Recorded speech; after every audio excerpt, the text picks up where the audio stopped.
Coming up now is another sparkling Two Mics podcast. This is Talk Sports Extra Time. I'm Mike Graham, and I'm delighted to say that Mr. Mike Porky Parry has joined me in the studio, raring to go. Very good morning to you, Mr. Parry. Oh, good morning, Mike, and I've got a bone to pick with you from the start, okay? Really? Yeah, now listen, I'm getting fed up of you putting out pictures of me scouring through bins, okay? I'm getting absolutely fed up with it. Scouring through the bins. Well, I'm sorry, but I mean, the point is, you're making me look like some sort of a bagman who comes in here off the street and then starts scouring through the bins in Tortwell, looking for a discarded sandwich because I couldn't afford to buy any dinner tonight or something like that. Well, that's what it looks like. Well, it doesn't look like that. Now, I will explain to our audience once and for all what this is all about, okay? Go on. It is the pursuit of knowledge.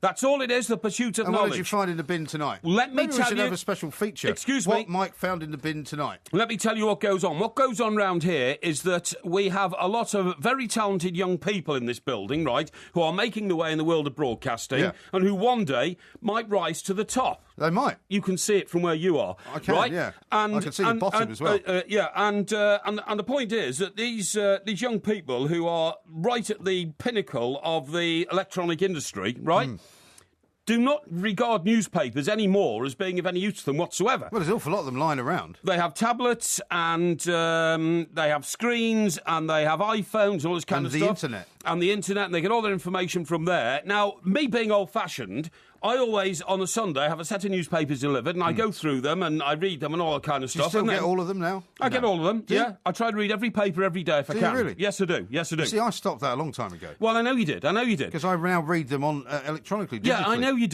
do. Well, I don't. I choose the other way, okay? The old-fashioned way. Because you can't read them digitally. No. That's nothing to do with it. The point is that, mate, sometimes the old ways are the best ways. For instance, a Jaguar engine is still a magnificent engine. Yeah. Have you still got one of those? No, I've got a Mercedes engine, which is also... I've got a Jaguar engine. I'm talking about, what, in your Land Rover? Yeah, I suppose you have. They're the same company now. Tata, the Indian Jaguar Land Rover industrialists, invested in them. That's right, yeah. Now, the point is... So I see things all day Sunday, dipping in and out the papers, having a look at things, all that kind of stuff. By the time I get here on Monday to see you, I think, there was something I spotted in Silverjack, and I want to refer to it, and I go to try and find out why don't you where... just bring the paper in that you had at home?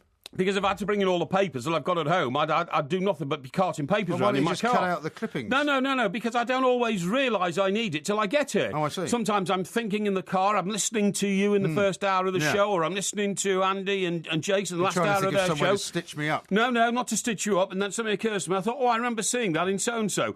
So I get in here. I'll just find it in the bin. No. I get here and I go to what we call our newspaper racks, OK? There is nothing there. No. Except papers which are 6 months old. I know. And do you know what's happened? They started a filing system.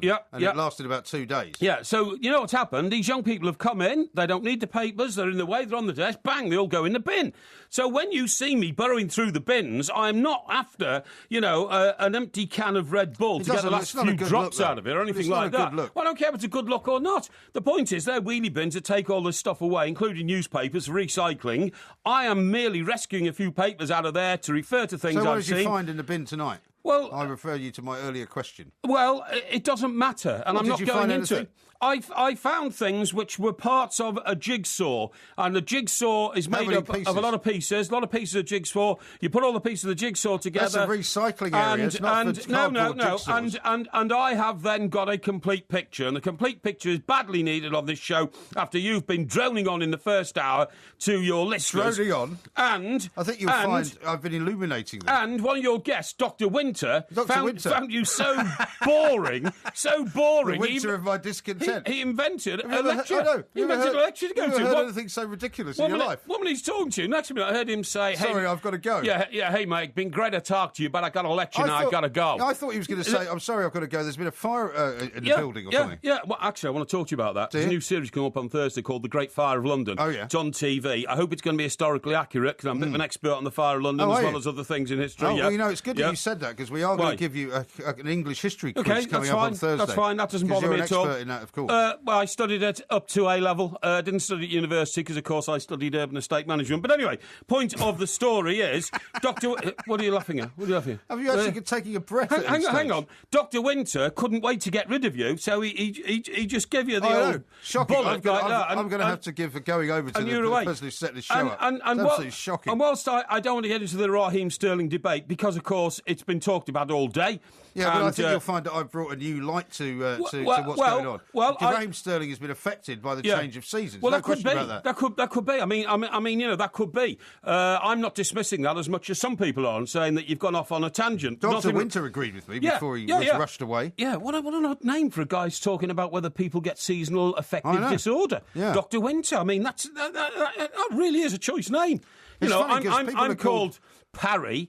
And that evokes thoughts of a glamorous, setting Paris. You know what I mean? No, it does. It does. No, it doesn't. It does. Not to me, it doesn't. What does it evoke to you? Well, it evokes to me the only people that I know called Parry, who are not in any way related to Parisian life in any way, shape, or form. Do you mean Parry the bread? Parry the milk, exactly. And Parry it's the like post. A sort of a Welsh name. Ah, I don't think so. No, Parry gives most people the exotic. Parry, which is it reminds me of when you parry a blow. Yeah, well, it can be that. You. It can be that. Yeah. People trying to attack me, bang, they get it back. You know what I mean? No, I parry the blow, and parrying the blow doesn't hit them back though. Well, it does. It does. I mean, for instance, a goalkeeper would parry the ball over the bar or something like that. You know what I mean? That's what I think. But most people I meet say parry. Oh, and because of course French is an international language, so for parry they read Paris. Paris. They're thinking of Notre Dame. Mike Paris. It could be called Mike Paris. Notre Dame, the left bank, the Eiffel Tower, Tower de Eiffel, and all this kind of stuff. Have you been up the Eiffel Tower?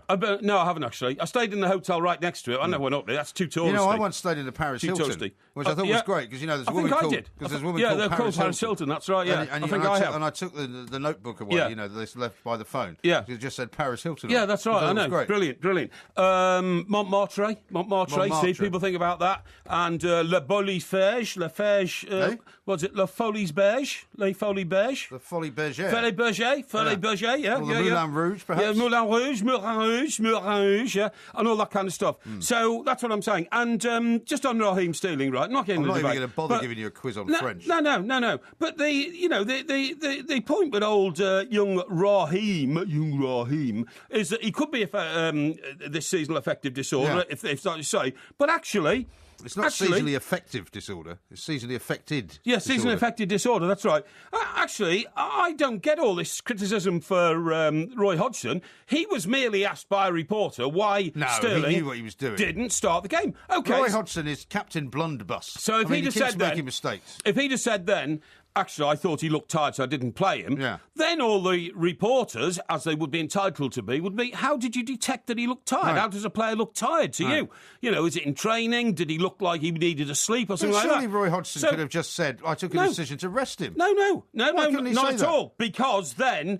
with England having a rather lacklustre display and only a 1-0 victory away, then he'd have been criticised for saying, why didn't you put England's most effective player, Raheem Sterling, on from the start? So he defended himself and said, because he came to me and told me he was tired. I think that's perfectly acceptable. But he came to him and told him he was too tired to train. He didn't say he was too tired to play. We don't know that. That's what Hodgson says. That's an assumption. No, we just heard him say it. No, that's an assumption. Do you want to hear him say it again? I can hear. I've heard what he said. But that is an assumption. Well, he said he was too tired to train. But do we know about the whole and complete conversation between the two men?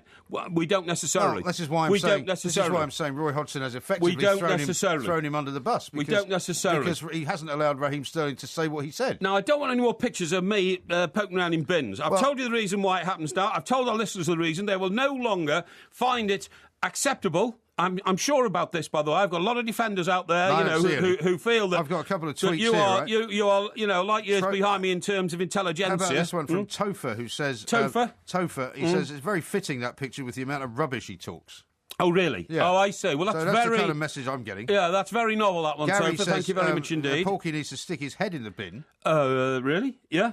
Well, you could stick your head in a river or something, mate, because at least that greasy area would get washed occasionally. A bit more occasionally it does now. I want to tell you about the Battle of Hastings next, by the way. Yeah, OK. I went to it at the weekend. Yeah, I know you did. But as usual, you didn't grasp the historical significance and relevance of it, the historical importance to this country, the fact that you think King Harold was... Don't mind the time. You think that King Harold was killed on the battlefield. I've got news for you, pal. Yeah, well, he was. This is TalkSport Extra Time. We are the two mics. Lots more coming up. Yeah. What is it good for? Absolutely nothing. Yeah. What is it good for? Absolutely nothing. Say it again, y'all. This is TalkSport Extra Time. We are the Two Mics. You can get us at the Two Mics, of course, on Twitter. Mr. Mike Parry's here with me in the studio, and that song, of course, signifies war. Yeah. Not necessarily battle, but there was a Battle of Hastings reenacted at the weekend, and I went along to it because I'd never been to one of these things before. Yeah. And I found it absolutely fascinating. That was brilliant. See that? Really? Can I know, you you see just, that? what are you shining that light in my eye for? Well, I'm not. You're doing that deliberately. I've just noticed that Yeah. my You're watch shining your watch. reflects into Yeah. your eyes. I can dazzle you. I'll have to put the dark glasses on. Hey, that's good. Oh, well, Is that one of your many watches from the collection? Because I've not seen that one before. It's the one that the Sheikh gave me. And Is it? I went and got it valued, and How a much is battery it worth? put in it.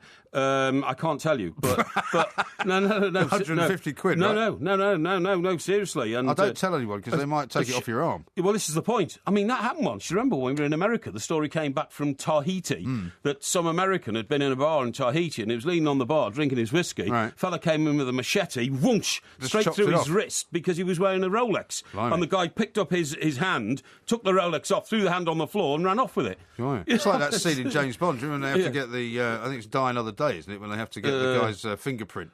Oh, yeah? The big sort of bodyguard guy. What do they do? Take his finger off? No, they just chopped his finger off, Oh, because he was God. they'd already killed him. Oh, so they he chopped killed his him. finger off to Right. use Oh, on at least the, they'd killed thing. him. This American went into a bar in Tahiti. I think it was Tahiti, wasn't it? I nearly went to Tahiti once. We got called off at the last minute Yeah. when Marlon Brando's yeah. his son or his daughter Died tried of to commit drugs suicide overdose or something. like that, yeah. Actually, it might have been Haiti. Haiti sounds No, it more wasn't. like It was Tahiti. Was it Tahiti? Okay. Well, no, I mean the Brando story. Yeah, was in yeah. Tahiti. I know the Brando story was there, but imagine, told Haiti, by the imagine way. going into a bar for a quick drink and then coming out without your left arm, your left Well, I hand. imagine he probably did he live? Did he survive? Oh, I'm sure he survived. Yeah, I mean, he got it all sorted and all It that. is a nice but- looking watch. Is it a Rolex then? No, it's a Tissot. And it was given to me, Tissot. It was given to me by a sheikh in Dubai when I was over there doing a job at the Did yacht. you pay VAT on it when he came? The when he Yacht broke and in? Golf Club. The Yacht and Golf Club, is it, in Dubai? I don't it's know. a fantastic course. I played there and... You did not. I did. Oh, I did. I You did. actually played golf in Dubai? Yeah. That's what I went for. It was a pro-am thing. I was a Dear me. guest golfer and all that kind of stuff. Shocking. And it's got the Sheikh's logo on it, you see, so it's a quite unique watch. And Well, what's the logo then? Well, I don't know. Have a look, see? I can't see what it is. Yeah. Sort of, Well, you'd have to take it off and show it to me. Oh, I right. can't- Okay, yeah. I can't see what that is. And there we go. And it's quite quite heavy, isn't it? It's in my collection now. But anyway, we should look. show this to Toby. He's a watch expert. Oh, is he? It looks Right. like a kind of a penguin or something. No, it's not a penguin. It'd be silly. It's a the flag penguin? of Dubai. Flower of Dubai. No, the flag of Dubai. Oh, is it? Yeah, Oh, yeah. right. Maybe Nice. so. Yeah. Right, there we go. Very nice. Anyway, look. Anyway, look, stop shining it in my eyes. No, okay, yeah. Now, the Battle of Hastings, right? Yeah. What do you think I've got wrong about this then? Well, what I think you've got wrong is you probably accept the French propaganda that King Harold was killed with an arrow into the eye, followed by an assault by 4 Norman knights who hacked him to death and killed him on the Well, battlefield. at the end of the the reenactment, they had somebody was playing his partner, wife, whatever, Right. who found his body on the battlefield. Yeah. And his head Never was happened. missing. Never happened. His head was missing. Never happened. He got away. Well, I think they know more about it than you do. No. There are chronicles. mean he got away? There are chronicles. He got away from did the not get battlefield. away. He Rubbish. did. Absolute He got rubbish. away. He escaped to Essex and he lived as a peasant in a hut in Essex for the next 40 years. And he Absolute didn't die cobblers. till he was 86. And how do you he's- know this then? I've looked at the research. I've looked What at the research research? Where? documents. Research documents from. Well, there's a museum. There is a Yeah, museum yeah. there, okay? And the museum, which is an English heritage museum, is Yes. hardly likely to be getting it wrong. Right, well, I'll tell you what, there is a document in the British Library. It's called Vita Haroldi. It's written in Latin, so I was able to access parts of it, which have been published. Obviously, I didn't go to the British Library, but I've seen the bits that have been published, right? And that tells you he escaped from the battlefield and he went into exile. He lived as a peasant for 40 years. He died. He was always waiting to retake the country, but he was never able to raise the army. And he's buried in Waltham Abbey churchyard. And they're going to find his body soon. Some That's guy, rubbish. No, some guy Complete has, nonsense. No, some guys put up the money to hire the equipment that found Richard III's body So in is he Leicestershire. buried in a graveyard there? There is a graveyard at the is there a Waltham grave, you Abbey mean? Church. No, of course not, because they don't know he's buried there. I'm sorry, there's no official recognition of him being buried there. Oh, I see. So this but is they're just, going to it's discover. just a made-up story. No, it's not a made-up story at all. They're going to discover. And by the way, I couldn't understand what nonsense you were talking earlier about the fact that that Harold was the last English king. He was. Well, William was a Norman. He wasn't a Frenchman. So William I, William II. Yeah. I think William II. I didn't say there was a French king. I just said that Harold was the last English king. Well, sorry, what nationality were the kings after that? Well, they weren't English. That's my Henry point. VIII wasn't English then. No. Well, what was Henry VIII? None of them were English because in the end... What was Henry VIII? Because all the royal lines from that point on... What nationality came was from Henry Europe. VIII? Europe. Well, he came from the line of... Rubbish. He came from the lineage of the Tudors. Utter nonsense. Which was not entirely English. Utter nonsense. In that case, what nationality is Rupert Murdoch? Rupert Murdoch's Australian. Ah, but his father was a Presbyterian Scot. minister in Scotland, Yeah. so he's Scottish then, isn't he? Well, his antecedents are Scottish. But you see, you've knocked down your But own he's argument. Australian. No. If Rupert Murdoch was Australian, then Henry VIII was English, even though his forefathers you don't understand were lineage, do were you? foreigners. Of course I understand lineage. Harold was the last proper English king, OK? That is accepted Henry VIII, by historians. Henry VIII was more English than roast beef. That is accepted by historians. Roast beef is not necessarily English either. Well, of course it is, You know, you fool. I mean, all these people like Idiot. who talk about how... What? Call me an idiot. That's very insulting. Well, I mean, to say that roast beef, what do you think roast beef is then? You think it's like Portuguese? Well, roast beef is what it's called in Czechoslovakian. France, isn't it? So the French have got an inkling of what it is. No. There is nothing in this country, they- right, which is they- intrinsically English. Of course there all is. these people from UKIP and the EDL and all these people go, oh, England for the English. England has not been English They don't go for England for the hundreds English. and hundreds of years. Well, America hasn't been America in that case, has it? The Vikings invaded England. In that case, America's made up of... America's made up of immigrants, yes. Yeah, exactly. Yeah, So- but they all come together and become American, right? Of course they're American. But the idea that England is for the English because somehow by ancestry we're all There's English some, is a complete nonsense. There's some question mark about Obama not being American, isn't there? Yeah, well, all the nutters say that he's African. Yeah, that he's African. That's and right. these are the people Yeah. that want to see his birth certificate and all Yeah, this. yeah. It's been going on for a long time. It's been going on ever since he's been in the White House. Now, you see, Harold didn't have a birth certificate. They didn't have him in those days. Neither did he have a death certificate. But that's why you've got But to you've rely... managed to find some I have, yeah. crappy document that says that he lived for 40 more How years dare you? and he's buried in an unmarked plot How dare somewhere you in Essex. describe Vita Haroldi, which is one of the most important... What does that mean? It means King Harold. It means... What are you laughing at? It does not mean King It Harold. does. It means... Rex is king in Latin, surely. Yeah, but it means Viva Harold, if you see what I mean. Viva. That's Like Viva España. Yeah, exactly. Yeah, We can have that as the next song. Oh, Viva Haroldi. We're off to sunny Essex. We're off to sunny battlefields. Viva I'm not convinced. Haroldi. We might have to get a historian on on Well, a Thursday historian night. will tell you. Viva Haroldi was a very important document written in Latin because I'm a scholar of Latin and have been in the past. Well, who I've wrote had my this Latin document? test, by the way. The document was written by. Well, he was a scholar from the Latin era, and I don't know every scholar from the Latin era, but there were plenty of them around. That's why You're Latin. sure you're a scholar from the Latin Quarter. No. That's why Latin is such an important language because, of course, lots of great things were written in it. You're That's why an expert in Latin, I guess. I'm not, but Boris Johnson is. Boris Johnson. He can got actually a- write things in Latin. He got a 2-1 degree at Oxford in classics, so he understands Greek and Latin, and he makes jokes in Latin and all that kind of stuff, you know. And so he would probably back me up if he was here. But I'm telling you, He's not, that is, sadly. Anyway, listen, talking about battlefields and great emperors, Napoleon. Now, there's a new book out on Napoleon. I saw, something about that. Because It's called- it said that he was actually a lot shorter than everybody thought. Well, not just that, but it's called Napoleon the Great. Yeah. And there's a bit of a row going on. This was written by Andrew. He's a very, very famous... Oh, I know the guy you mean, yeah. Andrew Roberts, Andrew Roberts, the yeah. historian. He's very good, actually. Yeah. He's very good He's indeed. on Question Time quite a bit, isn't he? He's on Question Time quite a bit. He knows exactly what he's talking about, right? And he's called him Napoleon the Great. Now, this has caused, in academic circles, a few problems because, of course, why is an English author calling Napoleon, who was the nemesis of the Duke of Wellington and Isn't that a bit narrow-minded? and of Lord Nelson, great. Well, yeah, but you see, this is actually I've read bits of the book, and what Mr. Roberts is saying is he said, I don't necessarily mean he's like Alexander the Great, he conquered nations and had a great military record. But everywhere he went, he left a legacy which improved the countries he trampled around. Yeah. You know, like Egypt and all places like that. But what I wanted to And tell also, you was... you would have to call him a great figure, wouldn't you? Well, yeah, but I mean, he was a destructive figure as well, except that he was a despot who was He's not buried benign. in that place in Essex as well, No, is of he? course he's not, you fool. But anyway, what I want to tell you was, do you know how he was killed? Do you know how Napoleon was killed in the end? Napoleon... Did he not die of his wounds? No. He didn't die of wounds, man. He was exiled, and he was Not killed. in Essex, though. No. In St Helena, an island in the Middle Atlantic, he was killed by his wallpaper. What are you laughing at? What are you laughing at? What, did it fall on him? No!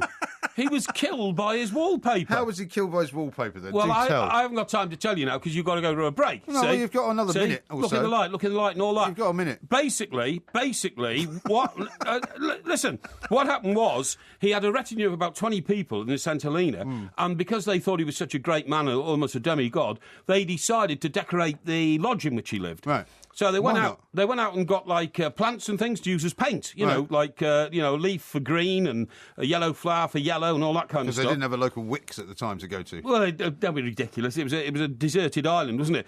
And to make silver patterns on his wallpaper, they used something they found in the ground, and it was like like mud, but it was silver and all that. And they put it on the wallpaper. It turned out to be toxic iron oxide, which gave off fumes, which eventually got into Napoleon's system, and he died of stomach cancer caused by the iron oxide on his wallpaper in his house. It wasn't the amount of drink that he took? No. Because in those days when people drank, sometimes there was like traces of cyanide in some of the things they drank. No. And it could build up, and that was how he died. He was killed by his own wallpaper. I'm telling you, if he hadn't had that wallpaper put in from these adoring sort of teams of retinue, he wouldn't. Teams of retinue. Yeah, the retinue You should team. do a history the retinue book. team. Yeah, Porky's History of the World. No, I'm telling you, Fantastic. Napoleon died. His wallpaper killed him. His own wallpaper.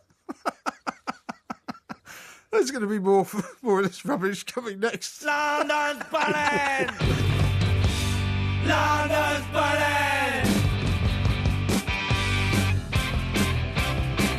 I hope it's going to be historically accurate because I'm a bit of an expert on the Fire of London as well as other things.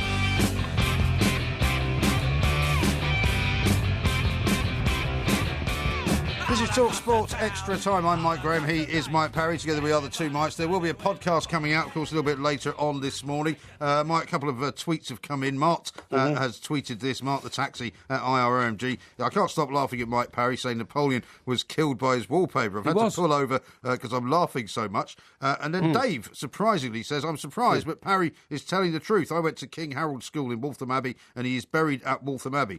Well, obviously that's some kind of legend. Great. No, it's obviously some kind of legend because if it's it's not legend. If he's not buried in a grave at Waltham Abbey that's marked by any name, how do you know that he's there? Well, how did we know where Richard III was under that car park in Leicester? Because they found him. Exactly. And they're going to find him here. They're going to go with it. And by the way, Andrew Roberts' book doesn't say that Napoleon died of his wallpaper because he's an historian. No, I imagine that would be your take on it. I'm telling you, I've researched it in the past and I found out that he died from the poison emanating from his wallpaper, which killed him. And I think he died. Well, I've read that he died from the ingestion of so much cyanide over the years because that was what they used to put in the drink. A bit like Alexander the Great. He died of poisoning from drinking, didn't he? No, well, that's not the case. That's the way you're going to go. No, that's not the case. Now, the point is, talking about great historical moments and facts, right? There's a great TV show coming up this week. It's on Thursday. It's about the Great Fire of London, okay? Yeah.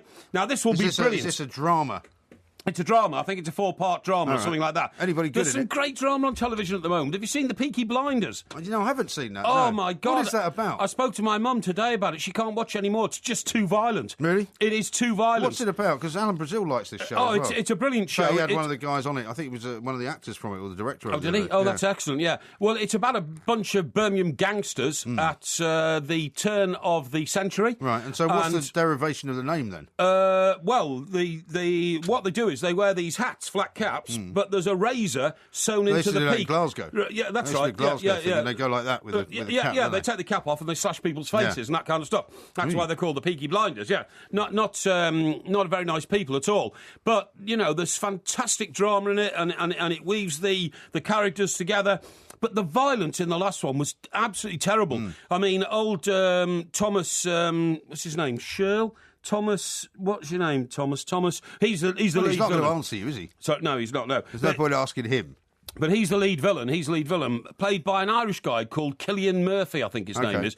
Brilliant actor. Brilliant actor. I've seen a lot of trailers for it. I've never actually seen it. And what did you make of Downton Abbey this week? Well, I was about to say to you, hang on, let me get to that, because you see, this is happening in Birmingham about the same time as Downton Abbey.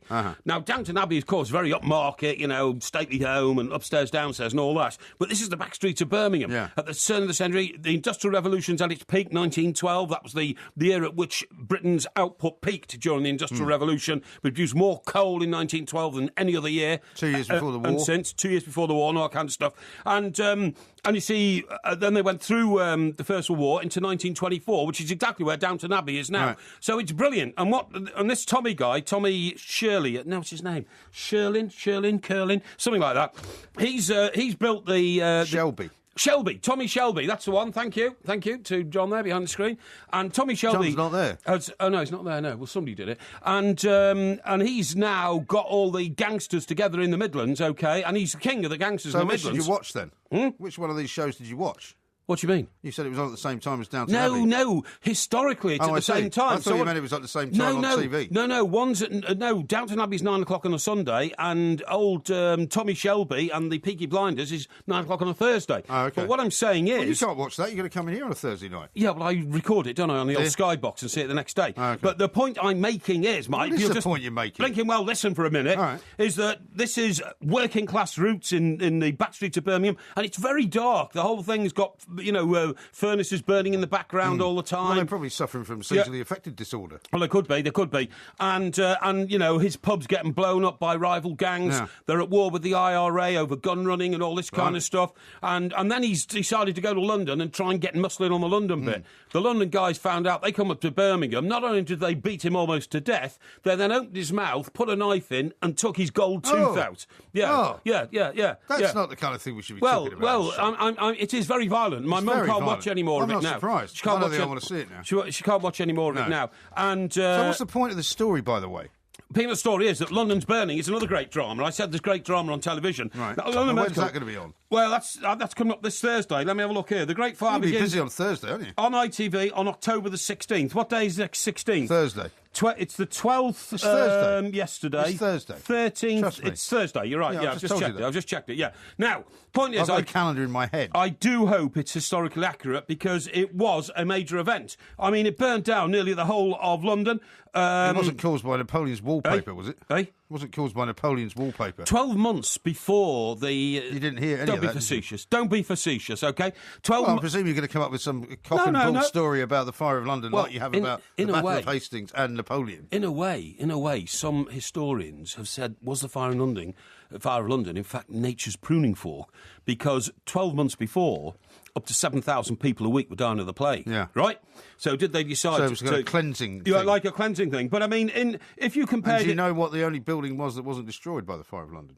St Paul's Cathedral. No, that did get burnt down, actually. Yeah, it did. The Bank of England. No, that hadn't been invented. No, that's right. Yeah, sorry, couldn't it? Yeah. That's right, yeah. Do you want to know the answer? Yeah, go on. The Tower of London. Tower of London, that's the one. You know why? Absolutely. Well, because it's got a moat round it with water in it. And it was made of stone. Yeah, and made of stone. That's right. Yeah, absolutely. I knew all that. You didn't know any of that. But anyway, look, can you believe that nearly 80,000 people lost their homes? What are you laughing at? Well, why have you got a smirk on your face when I'm trying to tell you things? Because Why? I can't Why? take anything of this seriously. Why? Because it's ridiculous. You keep What's calling ridiculous? it London's Burning as well. Yeah, well, it it's is. not London's Burning. It is. That was a show about the fire brigade. Well, it's the Great Fire, it's called. It's actually called the Great Fire, but I mean... Well, it's not called London's Burning then. Well, no, of course it's not. That was about the fire brigade, I know. But anyway, the Great Fire, right? I mean... I'm scared to drink any of this tea because I spit it out. No. Nearly 80,000 people lost their homes. Now, that equates today to nearly 8 million. How about that? Yeah. Why? Yeah. Well, because of the size of London and the percentage of London that was burnt down. 436 acres out of a total of 550 acres burnt down. Yeah. That's 80% of the whole of London. Do you remember last year? I think it was last year or the year before. I went up the monument. And you know the monument is there as a monument to the Fire of London. Because it's near Pudding Lane. Well, it's right next to Pudding Lane. Yeah, now... It's actually in Pudding Lane. Yeah, more or less. now, you see, local... Have you been up there? Where? The monument. Of course I have, yeah. Have you? Now, what do you mean inside the monument? Yeah, you can't go inside it, yes, can you can. You Can go all the way up the stairs, yeah. Oh, that's all the good. way to the top. That's good. Now, what I was going to say is that the popular myth is that this started in a bakery in Pudding Lane. Yeah. Very conveniently, isn't that's it? true, Pudding isn't it? Lane. Well, except that there is some historical record that it was actually the Dutch who came and set fire to London. Why are you laughing? Why do you... What why have do you brought some kind of, No. the history of the world written by somebody on acid? No. We were at war with the Dutch. The Dutch were a major shipping nation. They Yeah. were rivals to us in who controlled the world's oceans and So- seas. And what was that? So play that again. What was that? A message for Mike Perry. Louis van Gaal. Oh, yeah, thank you very much indeed. Because he's Dutch, of course, yeah. So the ancient version of Louis van Gaal Louis van Gaal. is responsible for the fire of London. No, the Dutch sent spies to London. This is a historical theory, and they Theory? yeah, and they set. Well, thank God you haven't said it's a fact. And because it spread so fast, it couldn't have just been a fire in Pudding Lane. They reckon they started a dozen fires that night. Rubbish. And It went so quickly because everything was made of wood. Of course it did. Of course it did. It spread like wildfire, literally. That's what it was. It was a wildfire, obviously. Yeah.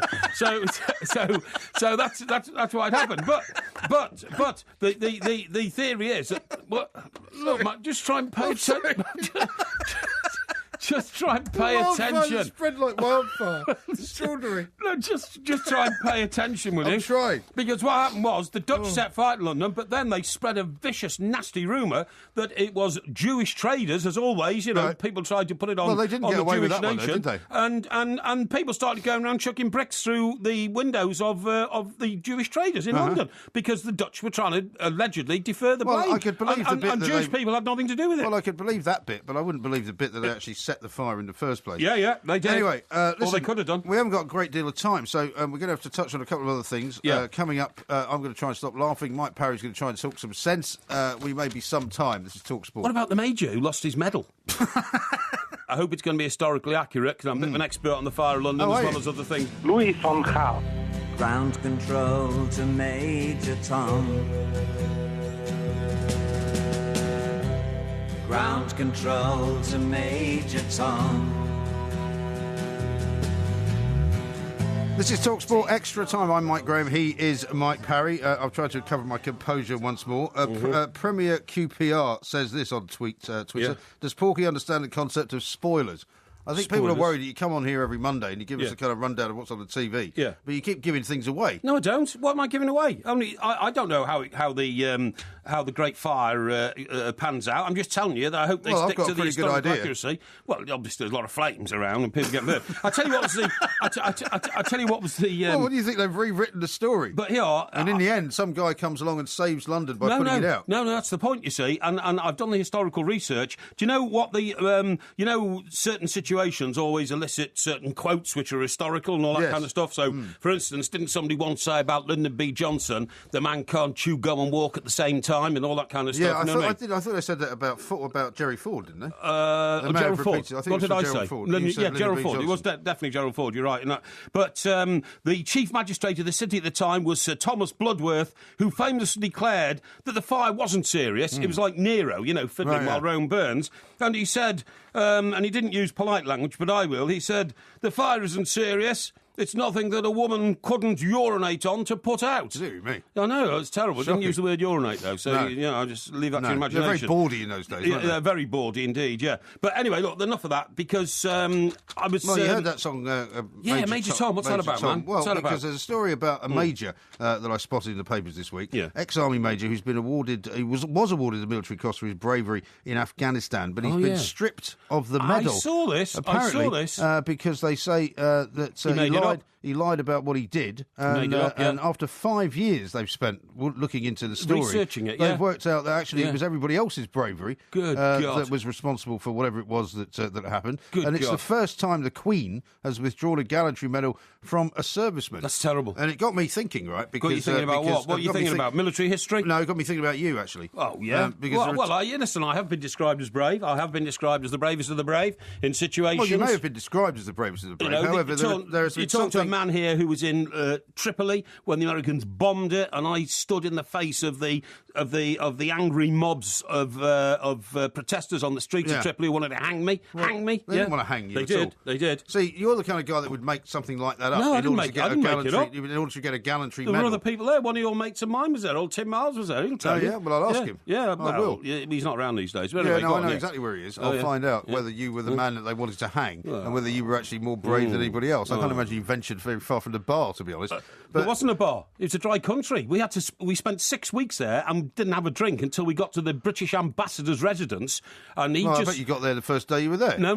That was 3 or 4 weeks into the Rubbish. job. I don't believe you. And he just got, by the way, his, what they call the green bag or something from London. You know, Diplomatic the diplomatic bag from London, which contained 4 cases of gin. Yeah, they get one of those every day. Well, they get them pretty regularly because No, by they the get 'em time, every day. By the time we got there, the British ambassador, and he wasn't an ambassador, it was the first secretary or something who'd been, put in because we closed down the embassy, so he only lived in his residence. He was so pie-eyed because he'd been on gin since breakfast time when the diplomatic bag arrived that he wanted to play snooker with us, but he was so intoxicated. This is all during these heavily dangerous times. Absolutely, he was so intoxicated that he'd already sliced all the bays on the snooker table. But everybody knows, right? Every foreign Yeah. correspondent knows that if you can't find a British embassy, you look for the Irish one because they always have the best party. Well, no, this was in the Italian embassy. The only office we had was a room in the Italian embassy or the ambassador's residence. So the first secretary guy, who only got the job because he was single, didn't have a family back home, was told to stay while the ambassador left. And the only way he could get out of the pain of his posting was to delve into the gin bag. Well, it doesn't sound terribly arduous, I must No, say. no. But there's been 2 things that I've been meaning to Oh, yeah? to pick you up on. I mean, you said you were picking a bone with me about the Battle of Hastings, right? Yes. All week you've been raving on about your duck feeding Well, only prowess, because right? I hadn't referred to it much lately because I've been busy doing other things. I just wanted to assure people that I am not, giving up on my responsibilities to my ducks. I'm a member of a duck conservancy. Well, yeah, They're yeah, getting yeah. fed Yeah, we every know about all morning, that. and I've been out feeding them Yeah, this we weekend. know about all that, but we have yet to see, and I've been asking you for this now for about 5 days, a picture of you feeding the ducks. Well, I've sent plenty of pictures out over the years No, of me feeding the ducks. I've not seen any I have. picture of you feeding There's the a ducks. video of me feeding No, the ducks on YouTube. Yeah, well, I'm not going to go to what I want Well, from they you. are, they No, are. what I want from you is a picture. All I've seen when you've ever put on Twitter is a picture Yes. of some ducks in a pond. Yeah, yeah. There's nothing to suggest that you're feeding them. So you're going to take that picture off the internet. I tell you what, you go on to my YouTube channel, which I is can't be bothered doing that. Porky Parry Official on YouTube, and you'll actually see me at the pondside feeding the ducks, and the ducks affectionately sort of pecking my arms. I've seen that video. Yeah. That's not your local pond. That's It like a is. massive lake. No, that's my local pond. That is my local pond. Well, I'm asking you That's local pond. to post a picture of yourself feeding ducks. Well, next time I go down, I'll take a new one. Well, when are you But- going down next? Well, Well. tomorrow, the morning after, I don't know. Well, what are the ducks? And did you Well, also see this week the piece from the Bird Conservancy people, Yes. the RNIB, is it? They said that you shouldn't feed them bread. Well, no, and they you should didn't. not- No, I didn't Yes, they read that. did. No, I didn't You read should not that. feed them It's bread. usually amateur people And who are you saying don't feed them bread. But it's nothing wrong with bread. I've checked it out. I've checked it out time and again. I love ducks. I wouldn't do anything to harm them. Simple as that. Well, you're Simple feeding them as the that. wrong thing. No, I don't You're think I feeding am. them bread. I think I am. Second of all, Oh, yeah? English grammar schools, right? Yeah, what about You it? said that What you about played it? football for them. Of course I did. I'm going to produce evidence on Thursday. You won't be which able- is going to tell everyone that is the biggest No, load no. of old hokum No, no. that you've ever come out with. No, not at all. Not at all. You can't. I have no fear of that whatsoever, Mike, because I stand by exactly what I've said. You know, Which is what? Let's I- just repeat it one more time for everyone. I always call myself tongue in cheek when I'm with Ray Parlour and Alan Brazil and people like that. I, of course, am also an international footballer because I played for English grammar schools, which is absolutely true. And how Of course many I times did you play for them? A couple of times. Couple? Because they only play 3 times a season anyway, and I Really? played in 2 of them. It's a yeah. short season. Yeah. Well, no, they play once in each term, you see. We had Michaelmas term, spring term, summer term, OK? And I couldn't play in the one in the middle because I had some exam responsibilities or something like that, right? I can tell it's a load of old flannel. No. So who did you play against? English universities. Yeah. And then we played against a team down at the National Westminster Bank Sports Ground in load of bankers. Uxbridge. I think it's Uxbridge in London. We came down and we played. So why would you play against a university team if you were only at grammar school? Well, we just did. We did. I don't believe you. Yeah, first year university team. And Is there any record of this? well, there will be with the English Grammar Schools Association, but Yeah. they've been disbanded. And yeah, Why is that then? Well, I don't know. It's a different organisation now. So what do you? Perhaps I'll go to that graveyard in Waltham Abbey and see if there's any record of it there. How am I supposed to know what happened to English grammar schools? I don't know. I'm not a curator of. Well, you're always banging on about schoolboy it, so records. you would think you'd be in Well, some old boys' association or something like that. I mean, look, I you're a bit of an old boy. just wanted to help them out. But anyway, look, I mean, there's much more important issues in the world than that. What about all these people getting divorced, you see? You should be quaking in your boots when you see these things. Here's another thing that made me think of you, because I read this story, and it was like a light went off in my head, because you know how we were talking light went last... off in your head. Well, sorry, tell me what the magic formula is to turn a light on in your head. Well, it doesn't happen very often, you're right. But I read about this woman who's demanding a bigger slice of £11 million fortune in a divorce battle. She's basically claiming that she was the financial director of a company when the guy that she married was only the accountant, right? Right. And so therefore she was making obviously more money than he was. Yeah. And when she decided to marry this guy, she said that she would give up her job in order to let him do all the work, and she would look after the family and raise the children and all that, which a lot of people do. Yeah. And of course, she's now claiming that the reason this guy became so successful in his work was because of her, because she gave everything up. And it suddenly occurred to me the real reason that you have not ever got married has got nothing to do with the fact that you didn't think you'd be a very good husband, nothing to do with the fact that you weren't sure whether you could be a good father, everything to do with the fact because you're so greedy that you were worried that some woman would actually take half of what you've got and divorce you and take your money away from you. No, that's nonsense. That is absolutely, I'm convinced, the reason you didn't do it. That's absolute nonsense. I've been very generous to people in my life, all my life. Yeah, but you don't want somebody to have the right and the ability to take something away from you. You don't want to give them. That's very different. No. It is. I regularly give money away to That's not the point. I You're help in control people of out. that. I do. No, but you're in control of that. I have a generous spirit, and yes. I actually like, in fact, almost selfishly, I give money away because it makes me feel good. Yeah, I know and that's you a do. very selfish thing. It is a very selfish thing. And you know, but what I'm saying is, you don't want to be in a position where somebody like this woman, Julia Hammonds, could actually go, well, you know what, Porky? The reason that you did so well was because you made me stay home and look after the house and everything else, so I want half of your fortune and half of your property. And you would hate that. Well, do you know what? Well. Funny you should be talking about that, because we were chatting earlier, but you said this was your school. I went and looked up one I read last week, and you won't believe it, Mike. Well, it'll ring bells for you and I. There's a divorce case going on in America. In which a woman is claiming $15 billion. That's ridiculous. $15 billion. So is that only half of what the guy's worth? Well, you won't be surprised to know that it's immersed in the Rockefeller family, OK? Oh, yeah. The guy's name is Harold Hamm. I made a note of this.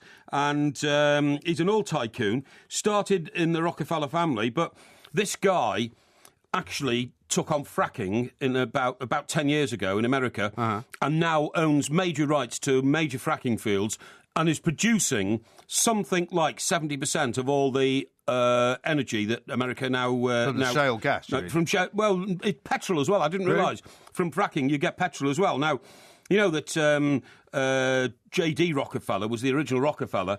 Standard Oil, wasn't it called? Yeah. Standard Oil. That's what became Esso.